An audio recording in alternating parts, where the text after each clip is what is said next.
Today we will find out if Vitória can mount the title challenge and can win its first ever Liga Portugal title under the guidance of rebuild Sombrero in our fifth managerial season.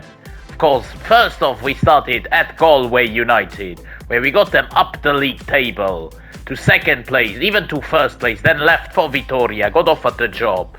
We had a terrible first season, finished in mid-table, but then in the second season we really delivered with silverware in the Portuguese Cup and, as I said, a title challenge where we fell short for about 3 points to Benfica.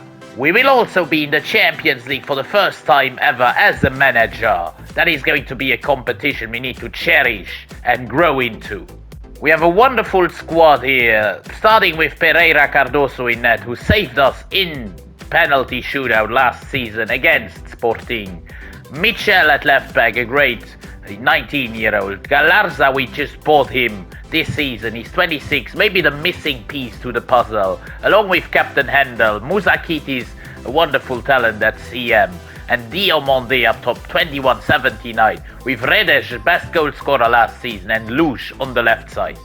We start off our Champions League campaign against Slavia Prague at home. Can we have a good start? No, it's actually a loss. We lose 2-1, Mikes and Kittil with the goals. Diomande gave us one back, but in the end we lose our opening game to Slavia. That's not a great start.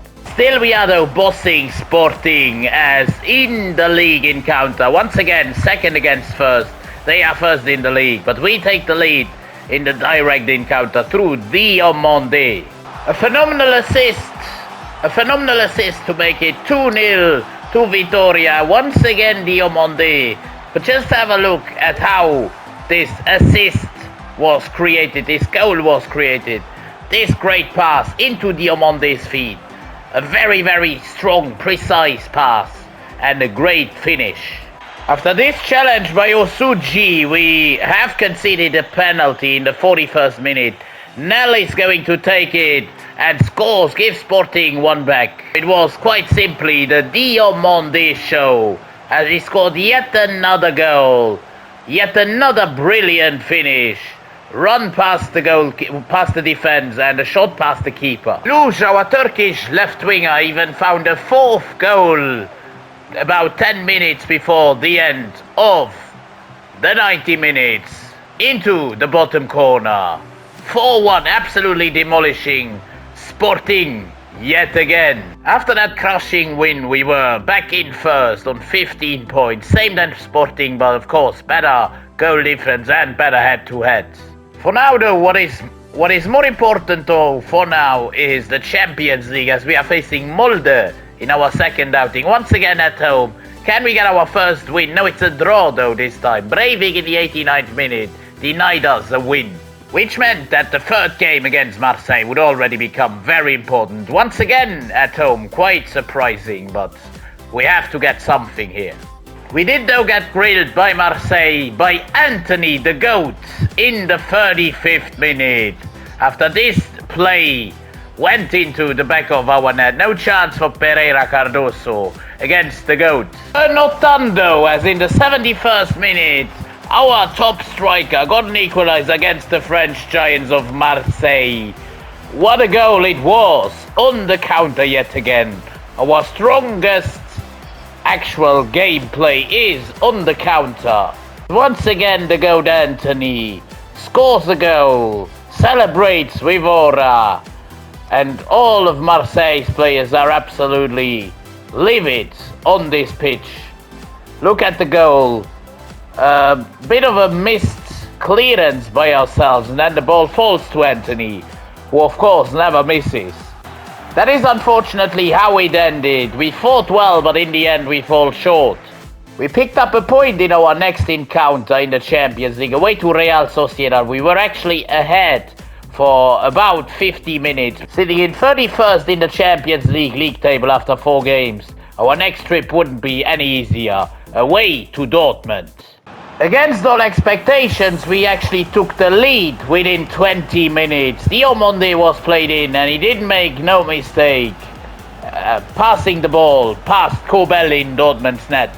In the 31st minute, Dortmund got a penalty though, after our defender tripped wind up in the penalty box. Osuji, with the foul, was Troikens up against Pereira Cardoso, converting to make it 1-1. A wonder goal from our Turkish left winger Lush, with a bit of luck in the end, but a solo run out of the highest order. You cannot see all of it, but look at this, just passing, going past the defenders, and then passing it into the back of the net. Actually, was it deflected? No, it wasn't. So it's a clean goal by Lush. Dortmund got back in a bit of a weird fashion. Striker Bayer makes it 2-2. A mistake at the back before the goal. Pereira couldn't do anything. 2-2. We got the third goal. Dortmund got reduced to 10 men, but Diomande, in his second rebound on this shot, gets his goal. Just have a look at this. First the shot held by the keeper, another shot held by the keeper, and then finally Diomande can stab it home. If we want to have any chance of progressing in the Champions League, we'll need to win this game. However, Dortmund are on the charge, but we get it away. Still, a lot of difficulties. It is only 1 minute of any time. Dortmund with another chance and they score. That will be our going out of this Champions League, probably. Wind with a goal in the 90th minute. Dortmund down to 10 men. But they have done it. The ref immediately blows his whistle. KAA Ghent is our next opponent. They are 36th in the league phase. We need a win here, away in Belgium, and we do get it. Finally, Diomande and Maleiro, our bringer of luck and everything we needed here, through Pedro Maleiro in the 84th minute. Our first 3 points of the Champions League phase. At the halfway point of the season, we are once again sitting in second place, 1 point behind Sporting, who've only lost 1 game. We have lost a couple of silly points, really, this season to lower ranked teams. As the next one with Celtic at Celtic Park will be an absolute clutch match. They are 35th, and we get the win. Back-to-back wins in the league phase. Now puts us in a great position, Mitchell and Redes with the goals, to go through to the playoffs. Even if we were to lose our final game against Barcelona, who are in first place in the league phase, we still are in with a shot of finishing in the top 24. Arsenal in 23rd, Spurs in 20th. We are in 17th right now. We started off by shocking Barcelona. In the second minute, Diomande ran through and put us into the lead. However, it wouldn't last long until Barcelona were to respond through Benjamin Šeško in the 7th minute with this strike past Pereira. Of course, we had to concede a penalty. A foul on Ben Doak in the penalty box by Tavares. And we would be faced with Šeško again, up against Pereira Cardoso. He slots it home, 2-1 to Barcelona. Go on and score another one through Šeško in the 32nd minute. Frimpong with a cross and Šeško with an absolutely lethal finish through Pereira in our net. Past him, it is 3-1. The game did end in a 4-1 thumping by Barcelona. 4 goals by Šeško. A very bad ending. Still though, by the skin of our teeth, we have survived and go to the playoff round, which is a big success for Vitoria, let's be honest. In the playoff round, we were paired up with Marseille, first at home at the Stadio Municipal. Just like in the group stages, the goat Anthony snapped again. In the 27th minute, he brought Marseille in front. Funnily enough, just before halftime, for this kind of a foul, Anthony saw a red card. That is crazy. Anthony the goat send off. It was a true ball, to be fair. Could have been dangerous. We took advantage of this situation. Redes with the equalizer. Played in nicely by our striker. And finishes it off in style. Marseille with a great goal responded. It didn't take them long. What a cross and what a header. I would never get these headers on target. We did equalize again though through Diomande. We don't give up here. 11 against 10. Diomande gets played in by midfield, the Greek midfielder, and puts it in. And even a third goal. Finally, we go in front. Redes once more. The right winger. Stadium is erupting because of that finish. Double by Redes. The Croatian. I wanted to say Paraguayan for some reason. Maybe, just maybe in added on time, Diomande puts the tie to bed. Going to Marseille in comfortable fashion. 4-2. Again, Diomande. At the end of it, he was absolutely naked. Still managed to put the ball into the back of the net. Again, nicely played in by Luge this time. And a brilliant, classy finish. With another win away to Marseille, Michel the only goal scorer. We go through 5-2 on aggregate. Quite comfortable to the round of 16. Facing AC Milan in the first leg at home. Let's see how this goes. It's a 1-1 draw. A lot to play for in the second leg in Milan. Diomande gives us the equalizer. Everything to play for in the second leg in San Siro. Early on, we would hit the crossbar after just 3 minutes. And even a second chance of the rebound, but saved by Maignan. Only a few minutes later, though, we do a much better job. Once again, Redes, after Diomande stole the ball from Araujo in Milan's defense. Redes was played in, scoring the first goal of the game. In the 33rd minute, Jimenez would give Milan a lifeline. One back, chipping Pereira, who stormed out of net. No chance to keep it out. Finally, just after half-time, Yassin Adli played in. Jimenez was on the edge of offside, but wasn't called offside, and it is 2-1 to Milan. And before you know it, Jimenez scores his hat-trick, putting Milan 2 up on aggregate, 2 up on the night, 3-1. It is a hat-trick by Jimenez. We are falling apart, slowly but surely. Then things turned from bad to worse after getting a man sent off. After the goal, actually, the man who fouled Jimenez got sent off. And now we can see the penalty. Jimenez could make it 4 goals in 1 game, but Pereira with a great save, at least keeping us at 2. Even though he missed the pen, he still scored his 4th goal. Jimenez in added on time with the dagger. That meant we were out 5-2 on aggregate. We made a valiant run to the round of 16. But in the end, it wasn't enough to overcome Santiago Jimenez and AC Milan. However, things are coming thick and fast in the Portuguese league, where we are now down 5 points to Benfica and 2 points behind Sporting, who we are facing next. Again, Redes gave us the lead, even away to Sporting after a great one by Mitchell down the left side. Passed it inside and gave it into Reg, who turned his man, scored into the bottom corner. Sporting didn't give up though as quickly as Rafael Nel got the goal back. I nearly forgot how to speak English here. It absolutely didn't take long though for us to respond. Just 3 minutes later, and Diomande scored yet another goal for Vitoria as he burst through the defender who tried to stop him there, but he just was concentrated on finding that bottom corner. A hat-trick scored by Diomande in the 81st minute, absolutely running riot with the Sporting defense on this occasion, turning everyone there is to turn, and then finding the goal yet again, leading to us absolutely dismantling Sporting and getting closer to Benfica yet again. Even 4th place Porto was beaten through goals by Berat Luge and Diomande. Another big victory. Just before a showdown with Benfica, we are 2 points off them.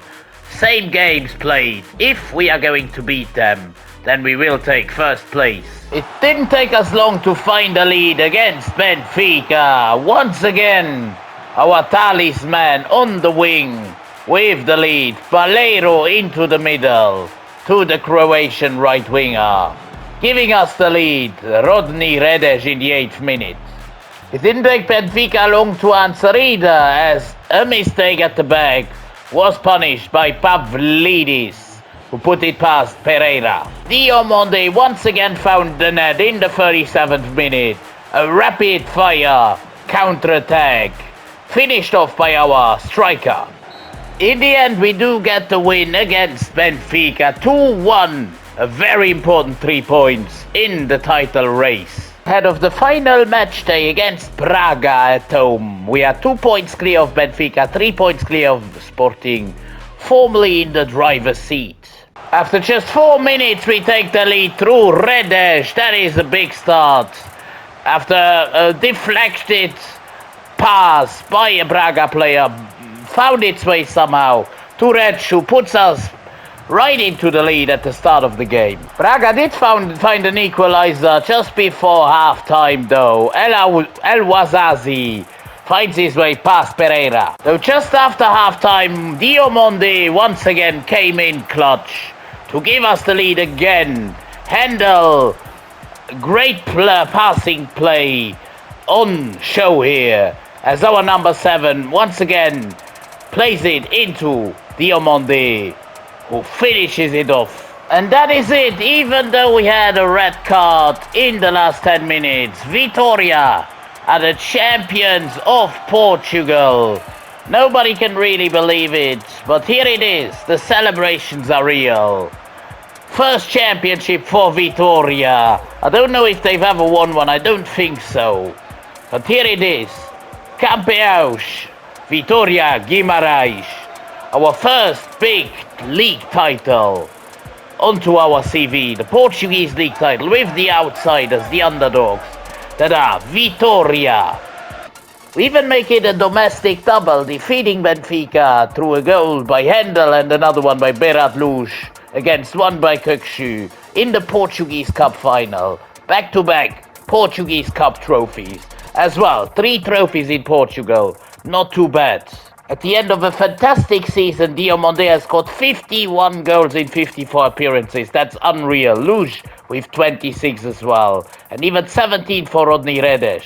We have built a great team here at Vitória, but probably not good enough to win the Champions League. That's at least what I think for now. So it might be time to move clubs now that we've got and gained a much bigger reputation on the world scale, winning 3 trophies in Portugal with an underdog like Vitória. So at the start of this season and other season with Vitória, at least we are starting with them. We are bringing in a new centre-back, an exciting prospect. Tavares' growth slowed down, and so we brought in Jordi Mocchio for 14.5 million from Newcastle United. We even got in Leonardo Cherry from Juventus, a sporadic squad role player, backup striker. There are a couple of interesting job offers right now from the Netherlands coming in. PSV as well as Feyenoord. I don't think that would be a great upgrade, as well as Benfica actually, from the same Portuguese league. Also a women's job that I'm certainly not going to take, of course. But yes, PSV, Feyenoord, I'm gonna wait for a little bit longer.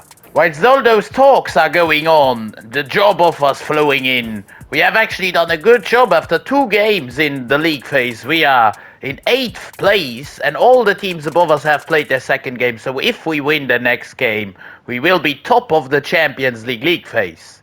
However, that game will be played at the Allianz Arena in Germany against Bayern Munich. In the 68th minute, we did catch Bayern Munich out on the counter-attack. The room was completely open behind the defense. You cannot see that on this replay, but maybe on the next one. Bayern were all out attacking. As you can see, no one was back, and Diomande didn't say no to that opportunity. And again, just 5 minutes later, Diomande stole the ball off Saliba, who was sleeping as it seemed, and made it 2-0 to the goods for Vitória Guimarães. What a sensational display. As you can see here, Bayern lost the ball. I think it was Saliba, yes, who lost it. And then no problem with the finish for Diomande. That was the end of all of that. 2-0 away win at Bayern Munich. The home fans are very upset. Bayern hadn't managed to win a single game, and they wouldn't win this one either. As we are sitting in first place in the Champions League phase, 9 points, dream start, 5 goals scored, 0 conceded. We did lose our first league phase game away to Valencia shortly after though, and what I realized is that this team just couldn't quite cut it at that level. But then again, we were still set in 4th place in that league phase, and even in Liga Portugal, things weren't that bad. In 3rd position, 4 points behind an unbeaten Benfica. However, then came a very interesting offer, as Atletico Madrid, sitting in 15th in La Liga, offered me a job to become their new manager. 91 million budget. I had to apply for this one. And indeed, Atletico Madrid have offered me their vacant manager role after sacking their manager for only being in 15th position. Rebuild Sombrero could become the next Atletico manager. The question is, shall we accept the offer and leave our legacy behind at Vitoria? Or should we try to win the Champions League with Vitoria itself, which is going to be very difficult? I am tempted, but what do you guys think? What shall I do next?